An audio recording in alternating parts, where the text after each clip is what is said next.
Hey guys, welcome to my YouTube channel English by Jyoti. आप यहाँ पे पढ़ेंगे क्लास 9 से लेकर 12 तक का English, prose, poetry, supplementary, grammar में जितने भी वॉइस, नरेशन, सिंटैक्स, सारी चीजें यहाँ पे आपको पढ़ाई जाएंगी। मैंने टेंस पढ़ा दिया है और टेंस का मतलब first part present indefinite tense भी पढ़ा दिया है। अब अगर आपने टेंस देखा होगा तो हम प्रेजेंट के दूसरे बेटे को यानी कॉन्टिन्यूअस को पढ़ेंगे आज। तो चलिए देखते हैं। प्रेजेंट किसी भी टेंस को पढ़ने से पहले हम देखते हैं कि उसकी पहचान क्या है। क्या ऐसा ट्रिक है जिससे हमें पता चल पाएगा कि ये प्रेजेंट कॉन्टिन्यूअस टेंस है। तो प्रेजेंट कॉन्टिन्यूअस टेंस के अंतर्गत उसके अंत में यानी सेंटेंस के अंत में रहा है, रही है, रहे हैं इत्यादि शब्द आते हैं। यानी कि आप कहीं भी कोई टेंस देख रहे हैं जिसके अंत में रहा है, रही है, रहे हैं आ रहा है, तो प्रेजेंट कॉन्टिन्यूअस टेंस आप वहां पे समझ जाएंगे कि यहाँ पे प्रेजेंट कॉन्टिन्यूअस टेंस है। आप सबके अपने अपने नियम होते हैं, तो इसके भी अपने नियम है, आपके जीवन के भी कुछ नियम होंगे, तो इसी तरह प्रेजेंट कॉन्टिन्यूअस टेंस का भी नियम है। तो चलिए देखते हैं। सबसे पहले सब्जेक्ट। सब्जेक्ट आप लोगों को अब नहीं पता है तो मैं बता, सब्जेक्ट मतलब करता। वो गांव में सुना ना कि कुछ करता यानी कि कुछ करने से है, तो ये भी वाक्य में कुछ ना कुछ करेगा जरूर। इसकी बहुत अच्छी क्वालिटी है कि थकता बिल्कुल नहीं है, कुछ ना कुछ ये करता रहेगा। ये हो गया सब्जेक्ट। जैसे मैं थोड़ा सा समझाती हूँ, मैं नाच रहा हूं तो मैं सब्जेक्ट है ना, तो मैं कुछ कर रहा है ना, तो मैं यहाँ पे सब्जेक्ट है। फिर उसके बाद हेल्पिंग वर्ब है इज, एम, आर। अब इन तीनों का प्रयोग कहाँ कहाँ होगा ये हम आपको आगे बता देंगे। फिर है वर्ब में आईएनजी यानी कि क्रिया में आईएनजी। क्रिया आप लोग को नहीं पता, मैं बता दूं, खाना पीना, दौड़ना, हंसना, ये सारी चीजें क्या है, क्रियाएं हैं। इनमें हम लोग क्या लगाएंगे, आईएनजी। फिर है ऑब्जेक्ट, कर्म जो बचता है उसके बाद। फिर अदर, अन्य। अब मैं इसका उदाहरण से आप लोग को समझा देती हूँ। जैसे रूपा दौड़ रही है, तो इसमें सब्जेक्ट कौन कर रहा है, कौन दौड़ रहा है, रूपा। अक्सर आप वाक्य में जब कौन शब्द लगाएंगे तो आपको सब्जेक्ट मिल जाएगा। जैसे कौन नाच रहा है, मैं नाच रहा हूं। कौन खेल रहा है, तुम खेल रहे हो। तो इस तरह से कौन का जब आप प्रश्न करेंगे जो उत्तर मिलेगा वही हमारा सब्जेक्ट है। तो रूपा दौड़ रही है, तो रूपा क्या है, सब्जेक्ट। तो सबसे पहले क्या लिखेंगे, रूपा। अब यहाँ एक वचन है तो इज लगेगा। अभी मैं आप लोग को अच्छे से बता देती हूँ कि इज, एम, आर कहां कहां पे लगेगा। तो एक वचन कर्ता के साथ इज का प्रयोग करते हैं। तो रूपा इज,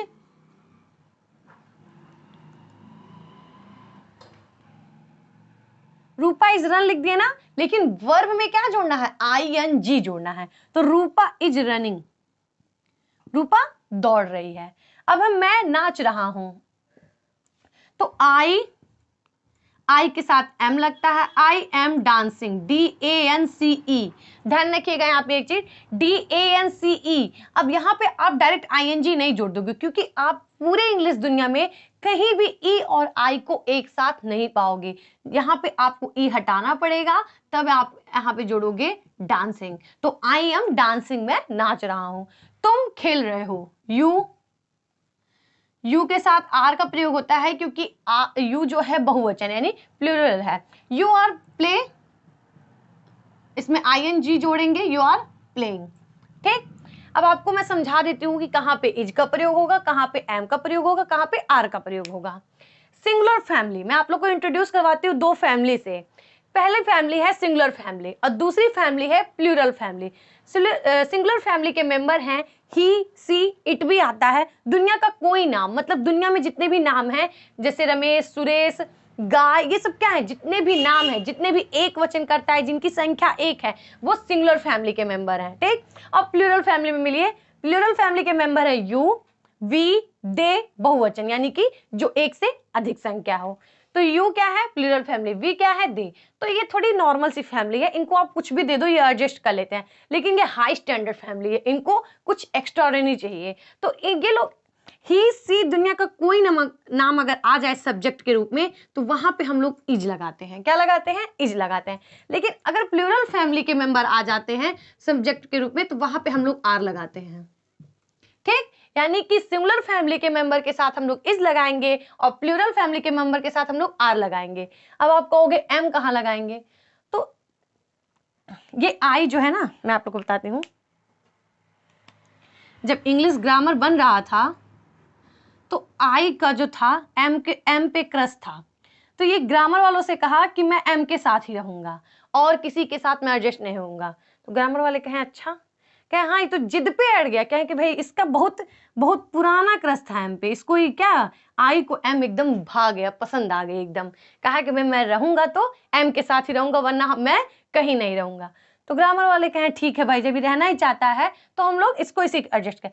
तो किसी भी कॉन्टिन्यूअस टेंस में, या प्रेजेंट हो या पास्ट हो या फ्यूचर हो, आई के साथ एम ही लगाएंगे, क्योंकि ध्यान रहे ये इसका क्या है, क्रश।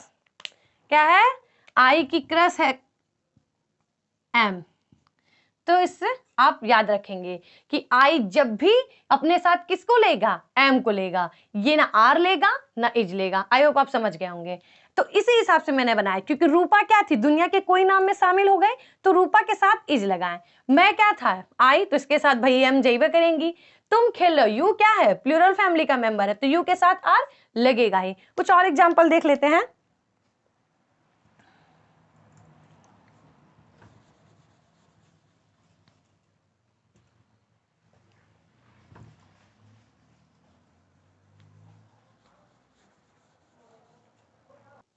तो चलिए कुछ और एग्जाम्पल देख लेते हैं।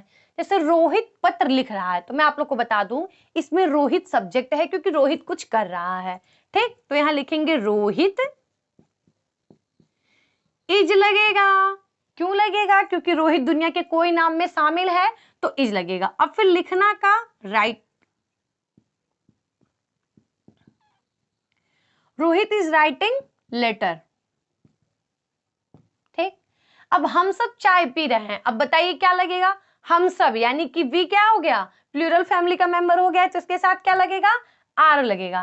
तो यहां लिखेंगे वी आर ड्रिंकिंग, वर्ब में आईएनजी लगाएंगे, ड्रिंकिंग ट्री। ठीक, ड्रिंकिंग डी टी है, ड्रिंकिंग।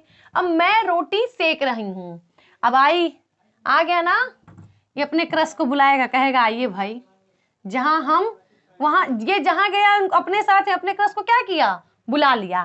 तो आई एम, रोटी सेकना का होता है बेक, तो I am baking the bread. Bread means roti, chapati भी बोलते हैं रोटी को इंग्लिश में, और ब्रेड भी बोलते हैं। तो ये हो गया। अब हम लोग निगेटिव पढ़ लेते हैं कि अगर प्रेजेंट कॉन्टिन्यूअस टेंस में नहीं आ गया, रोहित पत्र नहीं लिख रहा है, मैं रोटी नहीं सेक रही हूं, तुम नहीं खा रहे हो, तुम नहीं दौड़ रहे हो, तब सेंटेंस कैसे बनेगा। तो चलिए देखते हैं। तो चलिए अब निगेटिव देखते हैं। आप क्या सोच रहे हैं, निगेटिव आ गया, अब कैसे बनेगा, भूकंप आ गया, कुछ नहीं, सेम वैसे रहेगा जहां पे आप हेल्पिंग वर्ब लगाते थे इज एम आर, अब आप सेंटेंस में is not, am not, are not, यानी कि ये माइंड में रखिए कि हेल्पिंग वर्ब के जस्ट बाद हमको नॉट का यूज करना है। तो चलिए सेंटेंस के द्वारा समझते हैं। मैं पतंग नहीं उड़ा रहा हूं, ये तो क्रश वाले आ गए हैं, कौन आएगा इनके साथ, एम आएंगी, कौन आएगा, एम। तो एम के बाद क्या लगाएंगे, नॉट, आई एम नॉट, उड़ाना ये क्रिया है, तो फ्लाई मिस होता है, I am not flying, ING लगाएंगे, I am not flying the kite, I am not flying the kite. I हो गया सब्जेक्ट, एम हो गया हेल्पिंग वर्ब, नॉट हो गया यहाँ आपके रूल के हिसाब से क्योंकि नॉट है, और फ्लाई हो गया उड़ना, आईएनजी लग गया, और द काइट हो गया आपका ऑब्जेक्ट। अब तुम खिलौने नहीं खरीद रहे हो, ठीक है, तो तुम कहा होगा यू। अब यू स्टैंडर्ड फैमिली से है, बड़ादमी फैमिली से, एकदम धनी वाले, ये लोग कोई समझौता नहीं करते हैं, ई लेंगे अपने साथ आर, ये इज लेगा ही नहीं। यू, आप सेंटेंस प्रेजेंट कॉन्टिन्यूअस टेंस में इज लेगा ही नहीं कहीं पे भी, ये लेगा आर ही लेगा, चाहे जो हो जाए, एट एनी रेट। तो यू आर, बाय मिस होता है खरीदना, यू आर बाइंग, सॉरी गलती हो गया, यू आर नॉट बाइंग, क्योंकि यहां पे नहीं है ना, तुम खिलौने नहीं खरीद रहे हो, तो subject plus is am are plus not, तो यहां लगाएंगे you are not buying the toy, toy means खिलौना। अब है वह अंगूर नहीं खा रहा है, अब आप लोग बताइए वह किस फैमिली का है, तो आप कहोगे सिंगुलर फैमिली का है, तो वह किसका है, एकदम सीधा साधा है बेचारा, ये ज्यादा स्टैंडर्ड है, आप इसको कुछ भी दे दो ये आराम से रह लेता है। तो ही इज नॉट, अंगूर नहीं खा रहा, तो he is not eating grapes, he is not eating grapes, वह अंगूर नहीं खा रहा है। बत्तखें नहीं तैर रही हैं। अब तो आप कहोगे ये भी सिंगुलर है क्योंकि बत्तख दुनिया के किसी नाम में आ जाएगा, तो जी नहीं, बत्तखें यानी एक बत्तख की बात नहीं हो रही, एक से अधिक बत्तखों की बात हो रही है। तो जब आप एक से अधिक यानी कोई एक वस्तु उससे अधिक बात हो रही है तो आप उसको सिंगुलर फैमिली में नहीं रखोगे, वो प्लूरल फैमिली के मेंबर हो जाएंगे। तो क्या लिखेंगे? डक्स। डक्स आर लगेगा, ducks are not swimming. Ducks are not swimming. मैं समोसे नहीं बेच रहा हूं। समोसा को इंग्लिश में रिसॉल कहते हैं। क्या बोलते हैं? रिसॉल, RISSOLE। लिखेंगे आई आ गए, इनके साथ आ गई एम, इनके साथ में रहे। आई एम नॉट। सेल मिस होता है बेचना, तो इसमें आप वर्ब में ING लगाओगे। I am not selling rissole. मैं समोसे नहीं बेच रहा हूं। तो इस तरह से नेगेटिव हो गया, कुछ भी प्रॉब्लम नहीं है। जैसे ही अफर्मेटिव बनता है उसके आप हेल्पिंग वर्ब के जस्ट बाद आप नॉट लगा दो अगर सेंटेंस में नहीं आ जाता है। अब हम लोग इंट्रोगेटिव देख लेते हैं। तो चलिए अब इंट्रोगेटिव सेंटेंस देखते हैं। इंट्रोगेटिव से बच्चे डरते हैं क्योंकि उनसे अक्सर गलतियां हो जाती हैं, लेकिन गलती नहीं होगी क्योंकि मैं आपको अंग्रेजी ग्रामर की दुनिया के फुफ्फा जी कौन है आज मैं मिलवाने वाली हूं। तो पहले इंट्रोगेटिव दो तरह से बनता है, एक फर्स्ट टाइप होता है, एक सेकंड टाइप होता है। फर्स्ट टाइप बहुत नॉर्मल है। सबसे पहले हम लोग लिखते हैं क्वेश्चन वर्ड। क्वेश्चन वर्ड मतलब WH फैमिली। WH फैमिली ये है what, where, why, when, which, क्या, कब, कहां, कैसे, क्यों, ये सब क्या, इन्हीं को क्वेश्चन वर्ड कहते हैं। क्वेश्चन वर्ड के बाद हम लोग हेल्पिंग वर्ब लिखेंगे। हेल्पिंग वर्ब के बाद हम लोग सब्जेक्ट लिखेंगे, सब्जेक्ट मतलब कर्ता, फिर वर्ब में ING लगाएंगे, फिर ऑब्जेक्ट, फिर अदर। जैसे कि तुम कौन हो, तो कौन क्या है, इसमें क्वेश्चन वर्ड है, तुम क्या है, सब्जेक्ट है। ठीक है, इस तरह से बनाएंगे। तो सबसे पहले क्वेश्चन वर्ड लिखना है तो लिखेंगे कौन का, हु। अब उसके बाद क्या लगाएंगे, इज, एम, आर। तो सब्जेक्ट क्या है हमारा, तुम, और तुम किस फैमिली का है, प्लूरल फैमिली का। तो क्या आएगा, हु आर यू। अक्सर हम कहते हैं हु आर यू, तुम कौन हो। ठीक है, तो हु लिखेंगे क्वेश्चन वर्ड, फिर हेल्पिंग वर्ब लिखेंगे, फिर सब्जेक्ट लिखेंगे। फिर है मैं कहाँ नाच रहा हूं, मैं कहाँ नाच रहा हूं, तो बनाएंगे इसके लिए। तो फिर कौन है, कहाँ का, वेयर। ये क्या है, क्वेश्चन वर्ड है। सबसे पहले रूल, जैसे मैथ आप लगाते हो ना कि फॉर्मूला लिख दिया, सवाल लगा दिया, उसी तरह आप जब सेंटेंस बनाओ एक बार ऊपर उसके रूल को लिख दो और उसके रूल पे ही जैसे जैसे रूल है उसी पर रख के चले जाओ। तो सबसे पहले हमारा क्वेश्चन वर्ड था, तो क्वेश्चन वर्ड, फिर इज, एम, आर। तो आपको पता ही है कि आई के साथ एम आएंगी। तो where am I dancing, where am I dancing, मैं कहाँ नाच रहा हूं। वह क्यों गाली दे रही है, वह क्यों गाली दे रही है। तो क्यों का, क्यों क्या है, क्वेश्चन वर्ड है, तो वाई। अब वह क्या है, सिंगुलर फैमिली का है, ध्यान रहे, बहुत सीधा साधा इंसान है सिंगुलर फैमिली का। तो वाई इज ही एब्यूज, मतलब होता है गाली देना। देख लीजिए ABUSE होता है, लेकिन जब हम ING लगाएंगे तो E को हटा देंगे, तो यहां लिखेंगे वाई इज ही एब्यूसिंग, वह क्यों गाली दे रही है। अब इसका सेकंड टाइप, अब आपको मैं ग्रामर के दुनिया के फूफा जी से मिलवाती हूँ। तो आप एक्साइटेड हो ना अंग्रेजी ग्रामर के दुनिया के फूफा जी से मिलने से। तो अब हम कौन है फूफा जी, जी हाँ, ये व्हाट जो है ना यही फूफा जी हैं। इनके बड़े नखरत थे। ग्रामर वाले जो ग्रामर बन रहा था तब इन्होंने कहा कि देखिए जैसे बाकी टेंस है कि राम कब जा रहा है, राम क्या खा रहा है, उसी तरह आप एडजस्ट हो जाइए, जैसे कहाँ, कैसे, व्हेन, वेयर, ये सब एडजस्ट हुए। तो कहे नहीं, हम फूफा जी हैं, हमारे लिए स्पेशल ट्रीटमेंट होना चाहिए। तो ग्रामर वाले कहें भाई फूफा जी को नाराज करना ठीक भी नहीं है। तो उन्होंने कहा ठीक है, आपके लिए एक स्पेशल ट्रीटमेंट है कि आप हर सेंटेंसेस के आगे आओगे। जैसे क्या राम खा रहा है तो उसके लिए अलग नियम होगा। तो हो गया ना कुछ स्पेशलिटी। अब फूफा जी के चलते हम लोग को दो टाइप का इंट्रोगेटिव सेंटेंस पढ़ना पड़ता है, जाने दीजिए, है तो फूफा जी ही। तो फिर क्या पढ़ना पड़ता है, जैसे आप देखिए राम क्या खा रहा है, ये हो गया एक। तो ये इससे संतुष्ट नहीं थे, कहे नहीं हमको कुछ स्पेशल ट्रीटमेंट मिलना चाहिए। तो ग्रामर की दुनिया वाले ने कहा ठीक है आप अगवा आ जाइए, कूद के या वहां बैठ जाइए, लबर लबर तो वैसे ही किए हैं। तो क्या राम खा रहा है? अब जाके संतुष्ट है, कहें हाँ अब ठीक है, हम अगवा एकदम दिख रहे हैं। तो इसके लिए हम लोग अलग नियम बनाते हैं, इसी को इंट्रोगेटिव सेकंड टाइप कहते हैं कि जब सेंटेंसेस के आगे क्या लग जाए तो वहां हम मतलब क्वेश्चन वर्ड आगे नहीं लिखते हैं, बल्कि जो उस सेंटेंसेस की हेल्पिंग वर्ब है उसको आगे लिखते हैं। अब इसका बनेगा यहाँ तो ग्रामर वाले कहें तो बाकी लोग गुस्सा आ गए हैं, हाई लोग गुस्सा आ गए हैं। व्हेन, विच, वेयर, ई लोग कहें ई का, इनके लिए अलग ट्रीटमेंट, हम लोग कभी देश से आए हैं। तो कहें ठीक है, तो कहें ऐसा है, फूफा जी को कहा गया कि ठीक है आप यहाँ आइए, लेकिन आपको इस वाले टेंसवा में भी आना पड़ेगा, पहले के वाले नियम से चलना पड़ेगा।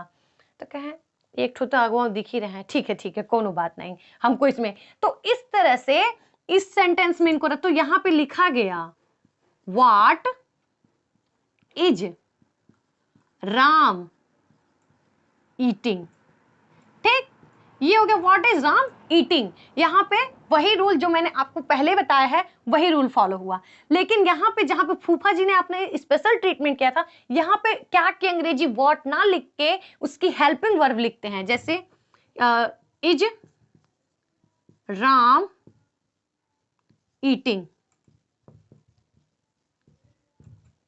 राम एक वचन है तो एक वचन के साथ इज लगता है, तो इज राम ईटिंग, यहाँ पे व्हाट नहीं लिखा। तो ध्यान रहे कि जब भी आपको क्या यानी फूफा जी पहले मिल जाएं तो उनकी अंग्रेजी व्हाट हमें नहीं लिखना है, वो बल्कि उसकी जो सहायक क्रिया उस सेंटेंसेस की वो हमें पहले लिखना है। तो मैं आपको इसका रूल बता देती हूं।